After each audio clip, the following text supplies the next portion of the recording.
प्रभु यीशु मसीह का धन्यवाद हो।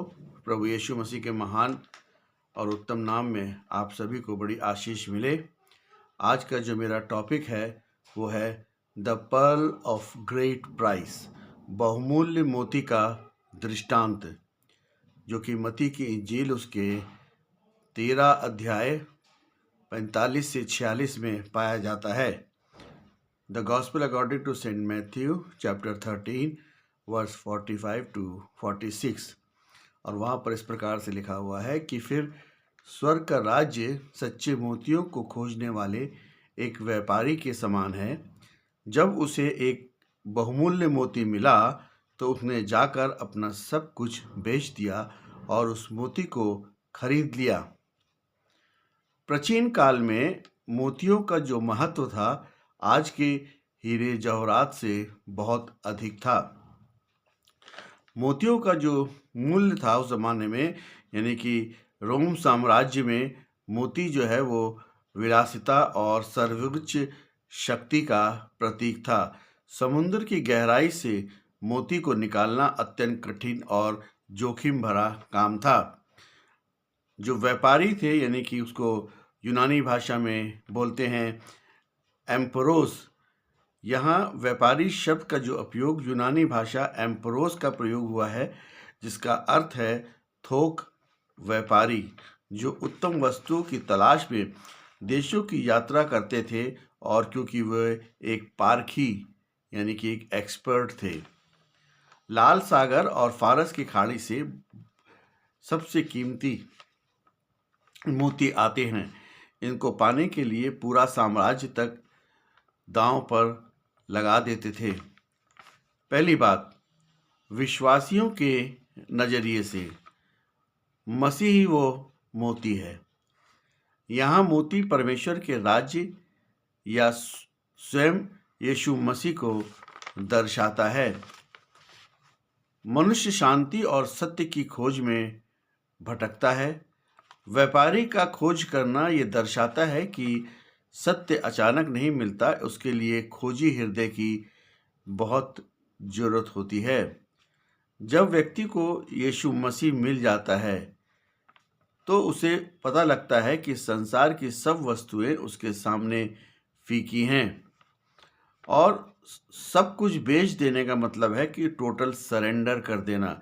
हम उद्धार को खरीद नहीं सकते, परंतु समर्पण उसके लिए बहुत ही जरूरी है।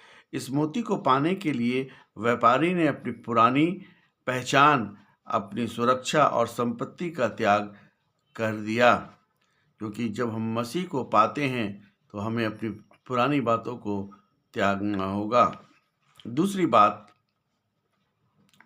जो हम यहाँ पे सीखते हैं वो है मसीह के नज़रिए से वह मोती क्या है, यानी कि मसीह के नज़रिए से वह मोती जो है वो आप और हम हैं। व्यापारी स्वयं यीशु मसीह है। वह स्वर्ग छोड़कर इस पृथ्वी को खोए हुए लोगों को खोजने के लिए आया। मोती आप कलीसिया है, और एक मोती बनने के लिए मोलियस्क उसको बोलते हैं के अंदर दर्द और पीड़ा से बनता है। इसी तरह हम पापियों को छुड़ाने के लिए यीशु मसीह ने अपना सब कुछ यानी क्रूस पर अपने प्राण निछावर कर दिया, ताकि हम यीशु मसीह के बन सके। मोती की सुंदरता उसकी पूर्णता में होती है, और हमारी आत्मा की पूर्णता केवल मसीह में है और उसके पुनरुत्थान में है। जब रेत का एक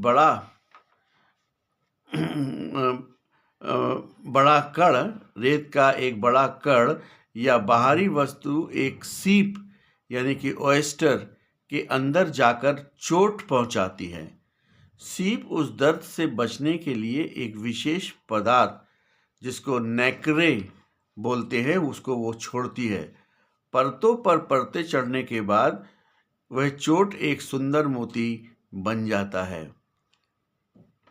यही हकीकत है कि जब हम और आप यीशु मसीह को पहचान लेते हैं तो एक सच्चे मोती बन सकते हैं। सब कुछ बेचने के बाद व्यापारी के पास केवल मोती बचा। दुनिया की नज़र में वह गरीब हो गया, लेकिन उसकी अपनी नज़र में वह दुनिया का सबसे अमीर व्यक्ति था। जब हम मसीह को ग्रहण करते हैं तो दुनिया के सबसे अमीर व्यक्ति बन जाते हैं, क्योंकि अनंत जीवन जो है वो हमारे पास है। मिस्र की रानी क्लियोपेट्रा के पास उस समय 2 सबसे बड़े मोती थे। उनकी कीमत इतनी अधिक थी कि वे पूरे देश की अर्थव्यवस्था को चला सकते थे। इसी प्रकार हमारा जीवन भी एक अर्थव्यवस्था है, जिसको चलाने के लिए हमें यीशु मसीह की आवश्यकता है। हो सकता है कि आप दुनिया के अमीर व्यक्ति हों, परंतु यदि यीशु मसीह हमारे जीवन में नहीं है तो हम संसार के सबसे कमज़ोर व्यक्ति हैं। यूहन्ना 3:16 में लिखा हुआ है कि परमेश्वर ने जगत से ऐसा प्रेम किया कि उसने अपना इकलौता पुत्र दे दिया, ताकि जो कोई विश्वास करे वो नाश न हो परंतु अनंत जीवन पाए। परमेश्वर के राज्य की जो कीमत है वो बहुत है। इसलिए प्रभु यीशु मसीह पर विश्वास करें, अपने पापों को मान लें, अपने पापों को पश्चाताप करें और यीशु मसीह को उद्धारकर्ता के रूप में ग्रहण करें। यही सबसे कीमती और अच्छा मोती है। प्रभु यीशु मसीह आप सभी को बड़ी आशीष दे। आमीन।